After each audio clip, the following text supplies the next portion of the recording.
Hi, so welcome to South Leicestershire Village Hall meeting. Under normal circumstances, we would be doing this in a village hall, but lockdown has meant that we are now on Zoom, like so many other things that have happened this year. We're very lucky this evening to have Alberto Costa with us, who is the MP for South Leicestershire. This evening, we'll just be asking a series of questions about policing, crime, the elections on May the 6th. And we have Rupert Matthews, the Conservative candidate for the Police and Crime Commissioner elections on the 6th of May. So the first question that I'm going to ask is for Alberto, which is, what is the most frequent question or problem that is brought to you as the MP for South Leicestershire to do with criminal activity in your constituency? Well, Georgie, welcome to South Leicestershire, at least in virtual terms. It's a pleasure to partake in this meeting with the Conservative Police and Crime Commissioner candidate, the excellent Rupert Matthews, whom I'm confident will be elected in May as the next Police and Crime Commissioner for Leicester, Leicestershire and Rutland. And it won't come as a surprise to learn, Georgie, that the sort of questions that I get asked as an MP, at least when it comes to law and order, is, Mr. Costa, why the police not doing more to help prevent crime, or more worryingly, to investigate crime once an issue has taken place? I often get on the doorstep, certainly pre-COVID, when I was knocking on doors, typical comments that maybe, for example, a plumber has a van with his tools in it, kept in the driveway, and had spent whatever would be reasonable to spend to maintain the security of his assets. And yet when crimes take place where, for example, tools are stolen from the vans, often I get constituents saying that the police didn't even bother to turn up to investigate. All that they did was give a crime reference number by telephone.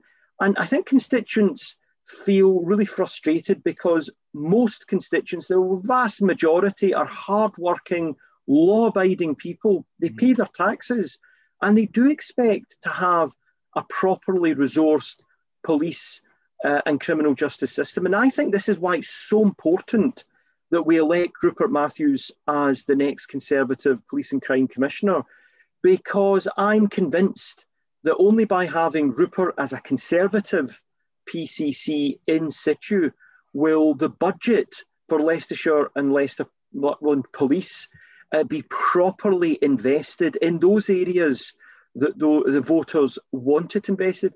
And along with the other 6 Conservative MPs for Leicestershire and Rutland, we've worked really hard to increase the policing budget, and we've succeeded.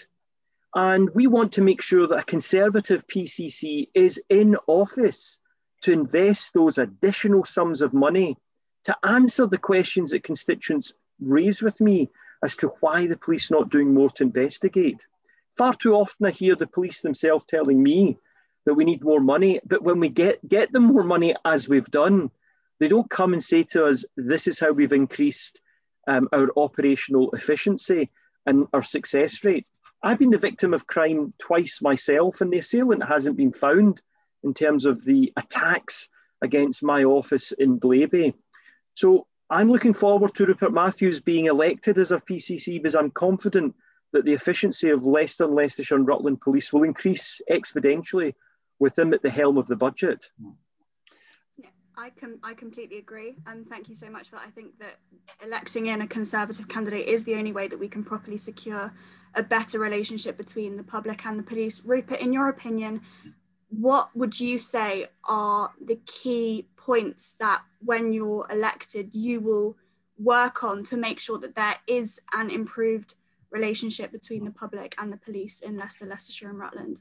Well, it's interesting, Alberto, you brought up about the plumber and his tools being stolen from a van. First of all, that is absolutely an issue that is brought up time and time again right across Leicester, Leicestershire and Rutland, but also because it plays into several different things that are going on. First of all, you touched on the fact that Boris and Priti and your colleagues have voted through the funds needed to increase the numbers of police right across the country. Here in our patch, we're getting more than 200 extra police officers. So that's a big uplift, and certainly my ambition, if I'm elected and serve a full time in office, is to try and get more police officers out on the streets than we've had for 20 or 30 years. I mean, ideally more than we've ever had, but certainly more than we've had for about 20 years.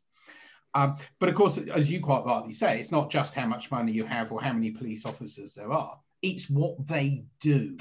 And this is why I'm very keen on a community style of policing and dealing with issues that are quality of life as well, because if a plumber has the tools stolen from his van, it's not just a financial loss of the tools.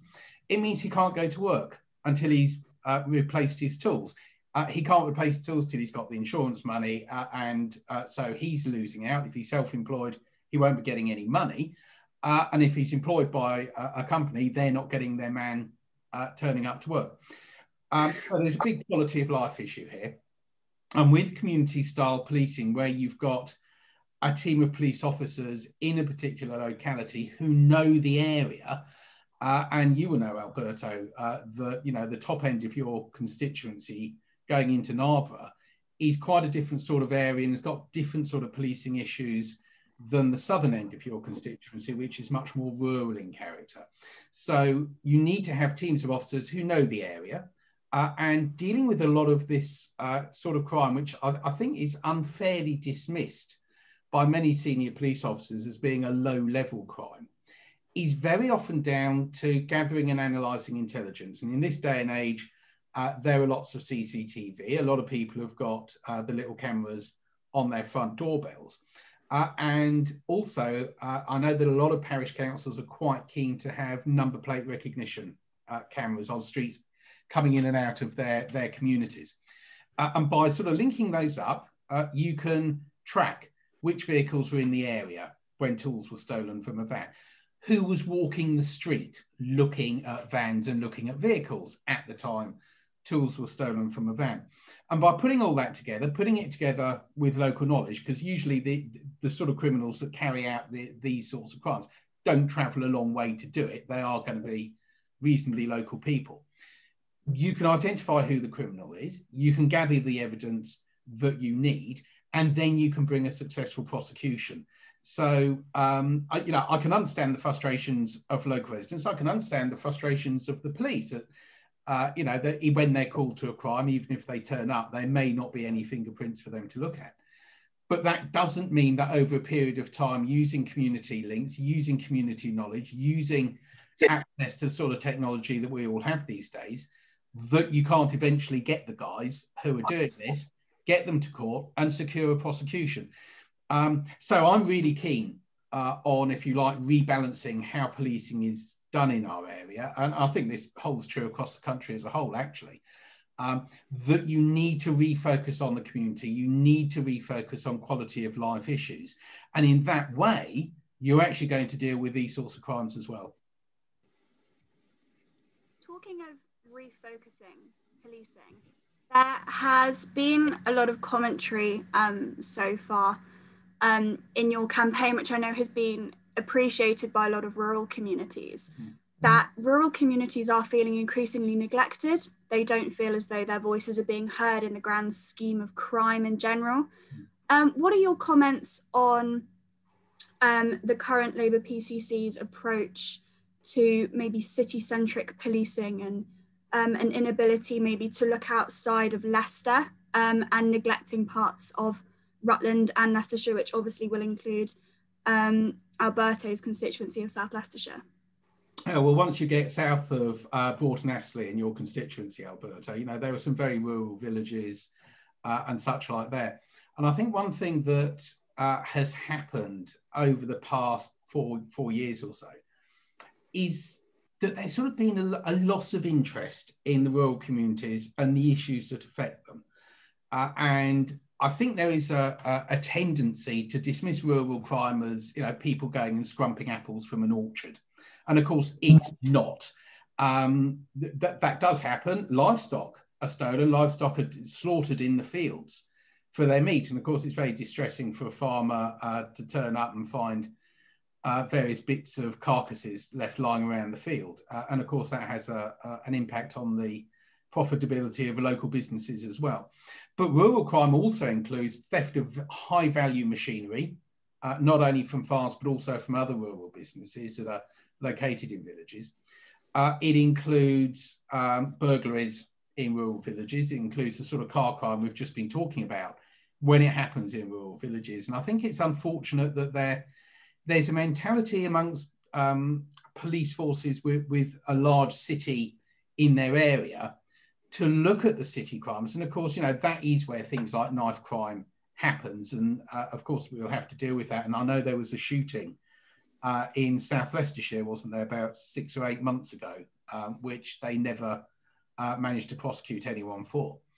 But there is a sort of a dismissive attitude towards rural crime, and that's wrong because the people affected are suffering from crime just as much as anyone in a city centre is. But just, you know, for instance, the fact that the volunteers on horseback scheme was discontinued because it was too much trouble, you weren't getting the results. Whereas a lot of the sorts of things that you should be doing are actually about crime prevention, rather than, you know, chasing after people with a flashing blue light in a fast car. We actually want to stop the crimes from taking place at all. And that's not just in rural areas, but that also affects suburban areas, which I know make up a large part of your constituency, and also town centres like Lutterworth, Broughton, Astley, and what have you. You need to prevent the crime in the first place. So we do need, you know, higher visibility policing. We need more community-focused policing. And that way, in my opinion, we will start to drive down crime overall. But, you know, it's your constituency, Alberto. You're going to know the rural parts of it better than me. You know, what do you think?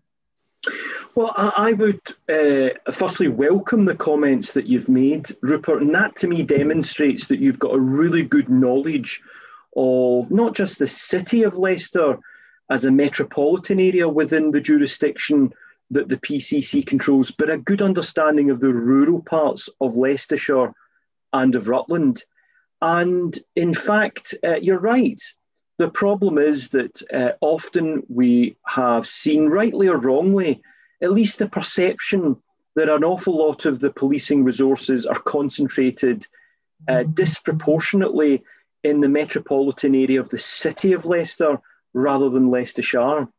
I was surprised to learn a year or two into my time as MP that very infrequently in the middle of the night do you have more than a few police officers patrolling the county and the rural parts of the country, that in fact the majority of them are concentrated in the early hours in the city. That's right. And I just thought to myself, you know, when I had that spate of crime involving the travellers community, and it was featured, for example, in Channel 4 Dispatches programme, the town of Lutterworth, the market town of Lutterworth, it was distressing that constituents were raising with me time after time, everything from low-level crime right through to, you know, as you mentioned, hearing gunshots being fired in a particular locale in the outskirts of Lutterworth. And when I raise these matters with the police will often say to me, you know, there's no-go areas. As long as people report these crimes to us, we will deal with that. And the problem is that a lot of constituents are too scared to report these crimes because they think, rightly or wrongly, that the information that they give to the police might leak in terms of who they are, yes, and accordingly that there might be retribution for informing the police of some of the rural crimes which they witness. And this is something that we need to combat, Rupert. The fear of crime, yes, the fear of crime can often be as pernicious as crime itself. And I would very much welcome, and I think very much from what you're saying, I very much would welcome you raising the profile of criminal activities that take part in rural areas and ensuring that people feel comforted in the knowledge that if they report a crime to the police under your stewardship as Police and Crime Commissioner, those crimes won't just be investigated efficiently, but they'll be investigated safely, so that individuals that report crime, particularly in rural areas, do not feel themselves victims or indeed suffer the negative impacts of fear of crime. Well, I mean, this is a real problem about crime not being reported. You're quite right. Some people are very intimidated. And also, you know, the hair coursing gangs are also notorious for seeking to intimidate people into silence. And of course, that means crimes don't get reported, which means they're not recorded. And so somebody sitting at head office in Leicester will look at it and say, oh, well, there's not much crime there. We don't need to do it. I much prefer to have a policy of patrolling with a purpose. And again, this comes back to community policing and the police officers and PCSOs in an area knowing their area. And knowing, yes, actually, there is a problem here in the wee small hours of the morning. There is a problem there on Saturday nights. There's a problem somewhere else, perhaps on Sunday mornings when everyone's, you know, supposedly being very quiet. And by targeting the areas to patrol, you can make sure that you're reducing crime, that you're deterring crime. So, you know, it's no good just having, as you say, maybe 2 or 3 police officers in the whole of South Leicestershire at 2 o'clock on a Wednesday morning driving around aimlessly. It's not going to work. You need to patrol with a purpose. And I think that's much more important perhaps in South Leicestershire and the sort of areas you're talking about around Lutterworth and so on, than it is in the city centre. So, you know, local knowledge, local speciality, community policing, local decision-making, all plays into this process of how you deter crime and how you catch criminals in the sort of area like your constituency. I think that's a really, really good point. I appreciate that comment about the fear of crime, sort of coming from a rural area myself. I definitely know that that's present. And again, like you say, the fear of retribution or being punished for actually speaking out about what's happened. It's definitely an issue. So I really appreciated that comment. A sort of final question that I'll put out. Rupert, what are your policing ambitions in a nutshell for Leicester, Leicestershire and Rutland? Okay. Gosh, I could give you a list as long as my arm. Okay, I'll start by saying the manifesto is being published on the 30th of March. It will be on my website, so everyone go and have a look. I think it's easy when you're talking about these things to get distracted by process. We've already talked about the extra 200 police officers that the Conservative government is providing. That's great.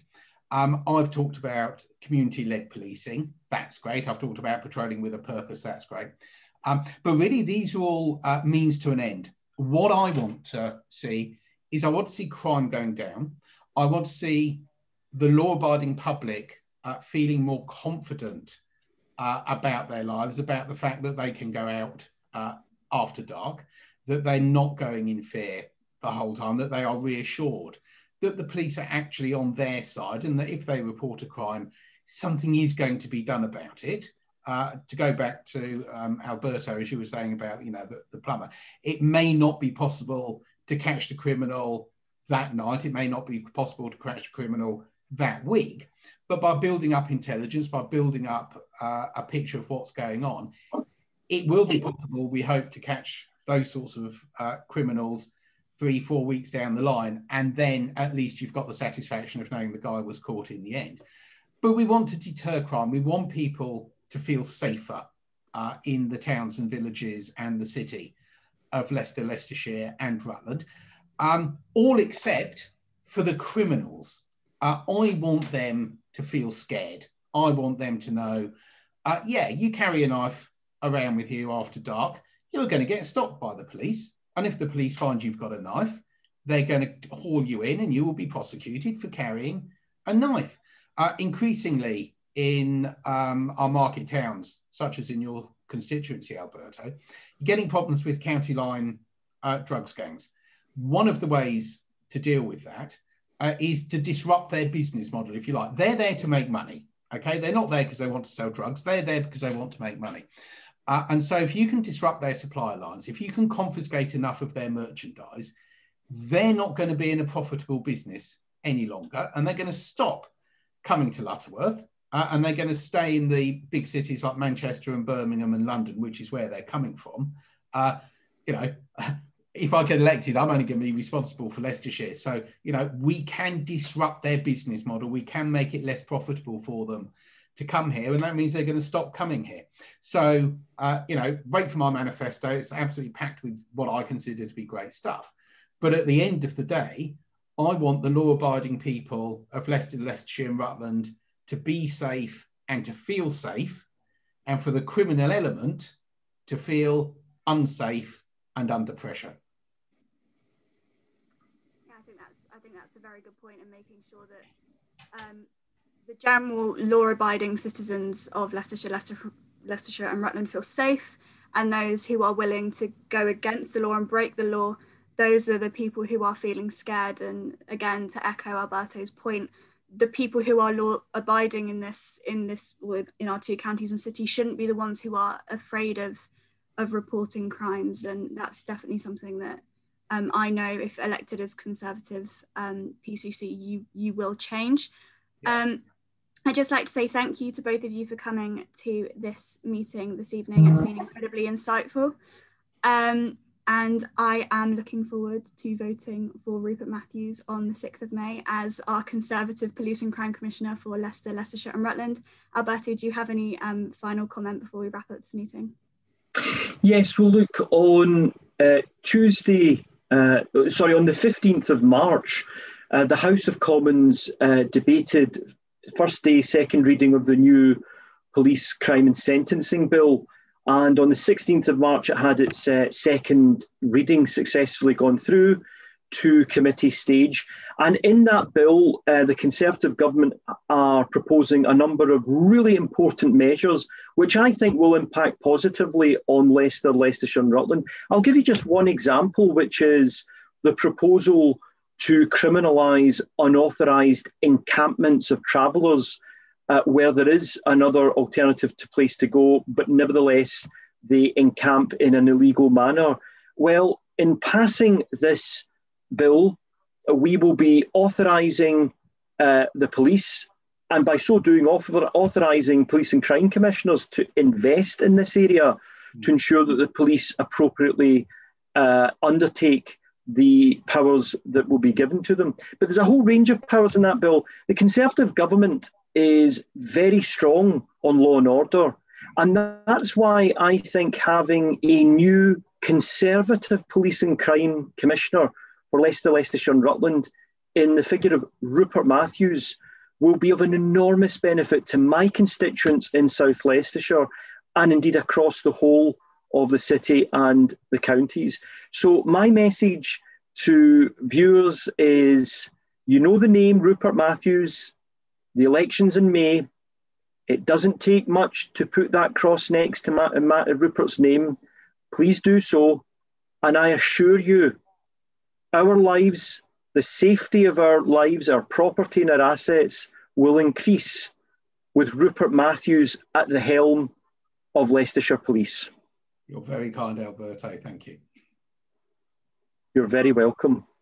Again, thank you so much for coming to this meeting. I know your residents in South Leicestershire will be thrilled that you've been here this evening talking to Rupert. So thank you, both of you, and I look forward to speaking to you both soon. Lovely. Thanks again. Have a great one. It's good to see you, Rupert. And Georgie, all the very best. Thank you. Thank you. Bye. Bye-bye. Bye-bye.